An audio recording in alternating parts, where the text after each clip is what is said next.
जय हिंद दोस्तों। अपनी मंजिल भुलाकर जिया तो क्या जिया, है दम तुझ में तो उसे पाके दिखा। लिख दे अपने खून से कामयाबी की कहानी और बोल उस किस्मत से, है दम तुझ में तो इसे मिटा के दिखा। दोस्तों, कुछ इसी तरह की कहानी है महेंद्र सिंह धोनी की। महेंद्र सिंह धोनी वो नाम है जो किसी परिचय का मोहताज नहीं। क्रिकेट में आने के बाद ये कप्तान बने और पहले ही मौके पर विश्व चैंपियन बन गए। इस इंसान ने अपनी ज़िंदगी में जहां भी हाथ रखा वो स्थान सुनहरा होता चला गया। लोग इस कारण दो खेमों में बट गए। एक ने शोहरत का कारण धोनी की मेहनत को माना, तो वहीं कुछ लोगों को यह कहानी किसी फिल्म की तरह लग रही थी, जहाँ सब कुछ बस होता जा रहा था लेकिन कारण कोई नहीं था। ऐसे में इन लोगों ने अपने मन ही मन एक कारण बना लिया जिसे किस्मत कहते हैं। हम नहीं जानते कौन सा खेमा कितना सही है कितना गलत, लेकिन आज इस वीडियो में हम अपने विचार रखने का प्रयास जरूर करेंगे। और वीडियो अगर पसंद आए तो लाइक कर देना और चैनल को सब्सक्राइब कर देना। तो चलिए शुरू करते हैं। 90s का दशक भारतीय इतिहास में बहुत महत्वपूर्ण दशक था। सिनेमा, राजनीति, आम जनजीवन से लेकर एक पीढ़ी और एक सदी के हस्तांतरण की नज़र से इस समय के दौरान कुछ ऐसा हुआ जो भारत के लिए बिल्कुल नया था।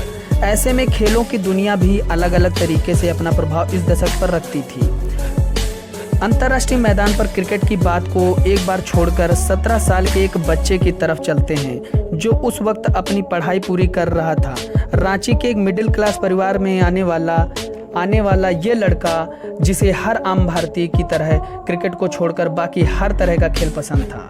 महेंद्र सिंह धोनी नाम के इस लड़के ने अपने स्कूल कोच के कहने पर क्रिकेट में हाथ आजमाने का मन बनाया और अपनी ज़िंदगी के 17वें साल में पहली बार विकेटकीपर ग्लव्स अपने हाथ में लिए थे। धोनी की ज़िंदगी में बहुत सी बातें असाधारण जान पड़ती हैं। एक पंप ऑपरेटर का बेटा जब फुटबॉल में अपने स्कूल का सबसे अच्छा खिलाड़ी था, उसे एक दिन बोला गया, तुम आज से फुटबॉल नहीं क्रिकेट खेलोगे और क्रिकेट में भी विकेट कीपिंग का काम तुम्हारा होगा। गेंद को अपने से दूर रखने वाले खेल को छोड़कर धोनी ने गेंद को कैच करना शुरू कर दिया और अगले कुछ सालों में धोनी ने खुद को एक बिग हिटर के रूप में स्थापित कर लिया था। अब ये कहानी सुनकर आपको लग रहा होगा कि लड़के की ज़िंदगी तो बिल्कुल मक्खन की तरह तलती ही जा रही थी, भगवान ने सब कुछ इसको हाथों में दे दिया था। तो ऐसा नहीं था। एक मिडिल क्लास परिवार में जन्म लेने वाले बच्चे को होने वाली हर समस्या का सामना धोनी को भी करना पड़ा। खेलों की दुनिया से दिल लगा बैठे धोनी को घर पर अपना समय पिताजी के डर से पढ़ाई लिखाई में बिताना पड़ता था। पिताजी खेलने से मना न कर दें, इसलिए धोनी को अपनी पढ़ाई में अच्छे अंक प्राप्त करने की शर्त को भी मानना पड़ा।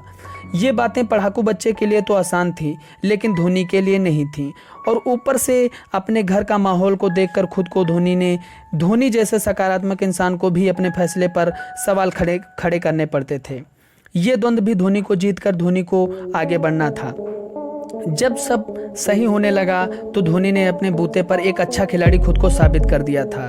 तब उन्हें ना चाहते हुए भी रेलवे में टिकट चेक करने का काम 2 सालों तक करना पड़ा, क्योंकि पिताजी यही चाहते थे। स्कूल और कॉलेज क्रिकेट से लेकर अन्य टूर्नामेंट्स में जब धोनी ने अपने पिता की बात को नज़रअंदाज कर खेलना जारी रखा, तो वहाँ भी धोनी को अचानक से सफलता उनके हाथ में नहीं आई थी। फ्लाइट में सोने से, एक बड़ा मौका गंवाने से लेकर टीम में स्थान को लेकर स्ट्रगल करने तक और फिर भी अंतर्राष्ट्रीय क्रिकेट से दूर रह जाने तक की टीस महसूस करने तक का सफ़र भी इन्होंने तय किया है। और फिर जब किस्मत, कर्म और कृपा से धोनी को एक विकेट कीपर बल्लेबाज के तौर पर अंतर्राष्ट्रीय क्रिकेट में मौका मिला, तो यह दौर जब हर कोई इस रोल के लिए भारतीय क्रिकेट में आने की कोशिश में लगा था, क्योंकि इससे बढ़कर एक धुरंधर खिलाड़ियों के बीच एक यही जगह उस समय थी जहां संभावनाएं नजर आ रही थी। दीप दासगुप्ता, पार्थिव पटेल और दिनेश कार्तिक जैसे बेहतरीन खिलाड़ियों के बीच धोनी ने जगह तो बनाई, लेकिन पहले मैच में शून्य पर लौट रहे धोनी को भी दूसरे मैच की उम्मीद शायद नहीं थी। पहले 4 मैचों में कुल मिलाकर 15 रन भी ना पूरा कर पाने वाले धोनी के पक्ष में जो एक बात थी वह ये थी कि उनके कप्तान सौरव गांगुली थे। गांगुली के कहने पर धोनी ने अपने करियर के 5वें मैच में तीसरे स्थान पर बल्लेबाजी करने उतरे और फिर पाकिस्तान के खिलाफ 148 रन बनाकर एक यादगार सफर शुरू किया। फिर उसी साल 183 रनों की शानदार पारी खेलने के बाद बल्ले से आई और धोनी अब धीरे धीरे रैंकिंग में भी ऊपर पहुंच रहे थे। 20 अप्रैल 2006 के दिन धोनी ने सिर्फ 42 पारियों में रिकी पॉन्टिंग को वनडे शीर्ष रैंकिंग से हटाया और अपना नाम दर्ज करा दिया। धोनी जिनको दुनिया कुछ समय पहले सिर्फ एक बड़े छक्के लगाने वाले खिलाड़ी के रूप में जानती थी, वो खिलाड़ी अब भारतीय क्रिकेट का उभरता सितारा बन गया था। लेकिन धोनी को इस सुपर स्टारडम की इच्छा नहीं थी। उनके साथ खेलने वाले वसीम जाफर ने हाल ही में बताया था कि धोनी क्रिकेट के जरिए सिर्फ 10 लाख रुपए कमाकर रांची में एक अच्छा सा घर लेकर आराम से रहना चाहते थे। उन्हें किसी दूसरी चीज़ की ज़रूरत नहीं थी, लेकिन कुदरत को शायद कुछ और मंजूर था। उन्हें जल्द ही इंडियन क्रिकेट टीम का वाइस कैप्टन बना दिया गया। द्रविड़ की कप्तानी में 2007 वर्ल्ड कप धोनी के करियर का टर्निंग पॉइंट था। शर्मनाक हार और धोनी के खराब प्रदर्शन से गुस्साए कुछ राजनीतिक लोगों ने धोनी के उस घर को तहस नहस कर दिया था जो धोनी अपने परिवार के लिए बनवा रहे थे। डर के माहौल में धोनी के परिवार को कुछ दिन पुलिस की सिक्योरिटी में रहना पड़ा। बहुत से लोगों का मानना यह भी था कि धोनी को T20 विश्व कप में कप्तानी किस्मत से मिली थी, तो यह भी गलत है, क्योंकि लॉर्ड्स टेस्ट में अपने 70 रनों की पारी के जरिए भारत को हार से बचाने के बाद ही धोनी को एक जिम्मेदार खिलाड़ी के रूप में स्वीकार किया गया था। और वहां उस पारी के चलते फैसले के पीछे एक बड़ा कारण साबित हुई थी। कप्तानी मिल गई, लेकिन फॉर्मेट दुनिया भर के लिए नया था। टीम बिल्कुल नई खिलाड़ियों वाली थी और ऊपर से पाकिस्तान से पहले कप्तान के तौर पर जो पहला मैच इसका स्कॉटलैंड के खिलाफ मिला वो बारिश के वजह से धुल गया था। यानी धोनी को जहां एक तरफ मानकर चलें कि किस्मत के चलते कप्तानी मिली, तो दूसरी तरफ किस्मत ने धोनी को अपना पहला प्रतिद्वंदी पाकिस्तान के रूप में सौंप दिया था, जिससे विश्व कप में हारना मना था। लेकिन आगे की कहानी हम सब जानते हैं। धोनी का प्रेजेंस ऑफ माइंड, चतुराई और खिलाड़ियों के प्रदर्शन की वजह से भारत ये मैच जीत गई। फाइनल फिर पाकिस्तान के खिलाफ होने वाला था। यहाँ तक भले ही धोनी ने कुछ ज़्यादा बड़ा प्रदर्शन ना किया हो, पर मान लेते हैं कि मिसबाह की गलती की वजह से भारत तुक्के से वो मैच जीत गया। लेकिन आखिरी ओवर हरभजन सिंह को ना देकर नए नवेले गेंदबाज को देना जिगरा भी धोनी के पास था। धोनी विश्व चैंपियन बनकर भारत वापस आए और वो घर तोड़ने वाले लोग पलकें बिछाए कप्तान का इंतजार कर रहे थे। धोनी को कुछ ही समय बाद भारत का नया कप्तान घोषित कर दिया गया।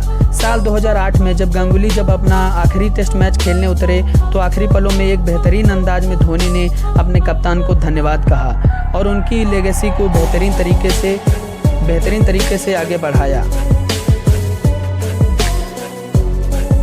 साल 2011 विश्व कप 28 सालों का इंतजार और एक बेहतरीन टीम के कंधों पर सचिन का सपना पूरा करने का भार भी था। धोनी की कप्तानी में पूरी टीम बेहतरीन प्रदर्शन करने के लिए तैयार थी और फाइनल में धोनी ने फिर से रिस्क लिया और खुद को यूबी की जगह प्रमोट किया।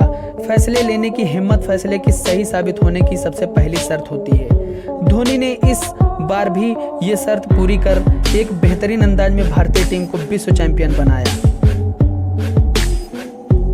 एक कप्तान, एक विकेटकीपर, एक बल्लेबाज, तीनों स्थानों पर खुद को साबित कर दिया था। विश्व कप के बाद चाहे बात भारतीय टीम को पाकिस्तान के खिलाफ 25 के स्कोर पर 5 विकेट के स्कोर कार्ड से 227 तक पहुंचाना हो, या फिर टेस्ट क्रिकेट में ऑस्ट्रेलिया के खिलाफ दोहरा शतक लगाकर पहली बार क्लीन स्वीप करना हो, या फिर श्रीलंका के खिलाफ फिजिकली अनफिट होने पर आखिरी ओवर में 16 रन बनाकर मैच को जिताना हो, धोनी में एक बल्लेबाज के तौर पर बेहतरीन साबित किया। धोनी के कप्तानी करियर के दौरान रविंद्र जडेजा, विराट कोहली, यशस्वी रोहित और रैना जैसे बेहतरीन खिलाड़ियों को बहुत अच्छे से काबिलियत निखारने का मौका मिला। यह बात कुछ हद तक सही है कि धोनी को शुरुआती कप्तानी करियर में बहुत से उन खिलाड़ियों का साथ मिला जिन्हें गांगुली ने तैयार किया था, लेकिन एक बात यह भी सही है कि धोनी को अपनी टीम तैयार करते समय पुराने खिलाड़ियों का विरोध भी झेलना पड़ा था। सहवाग, युवराज सिंह, हरभजन सिंह और गंभीर के साथ उनके मतभेद भी सामने आए थे, लेकिन इन सब से लड़कर धोनी ने बहुत से शानदार खिलाड़ियों को तैयार किया था। धोनी 2011 विश्व कप के दौरान खिलाड़ियों को फील्डिंग क्षमता के तौर पर चयनित किया और अपने अगले विश्व कप के लिए एक नई टीम का निर्माण में जुट गए, जिसके ज़्यादातर खिलाड़ियों ने 2013 की चैंपियंस ट्रॉफी जीतकर धोनी के भरोसे को सही साबित किया। यहाँ से रोहित शर्मा का एक नया किरदार विश्व क्रिकेट के सामने आया और ये खिलाड़ी समय के साथ साथ सिमट कर रह जाने की बजाय खुलकर सामने आया और खुद को साबित किया। कहते हैं सफलता के लिए संघर्ष और साहस के साथ साथ समर्पण भी बहुत जरूरी होता है। साल 2015 के शुरुआती महीनों में धोनी के घर लक्ष्मी ने जन्म लिया था, लेकिन धोनी उस समय विश्व कप की तैयारियों के लिए ऑस्ट्रेलिया में थे। जब रैना के जरिए उन्हें ये खबर मिली तो वापस जाने की बजाय देश के लिए अपने फ़र्ज को ऊपर रखा और ऑस्ट्रेलिया में रहने का फैसला किया। धोनी को एक आम खिलाड़ी के तौर पर कभी भी विश्व चैंपियन बनने का मौका नहीं मिला, लेकिन अपने दौर में जो इस खिलाड़ी ने हमें दिया वो कोई भी खिलाड़ी या चैंपियन कप्तान नहीं दे पाया। साल 2019 विश्व कप एक टीस बनकर जरूर याद रहेगा, लेकिन ऐसा खिलाड़ी, ऐसा लेजेंड हमें दोबारा नहीं मिलेगा। तो कैसी लगी ये आपको वीडियो ज़रूर बताएं कमेंट बॉक्स में हमें, और वीडियो को लाइक कर दें, चैनल को सब्सक्राइब कर दें। तब तक के लिए चलते हैं। जय हिंद।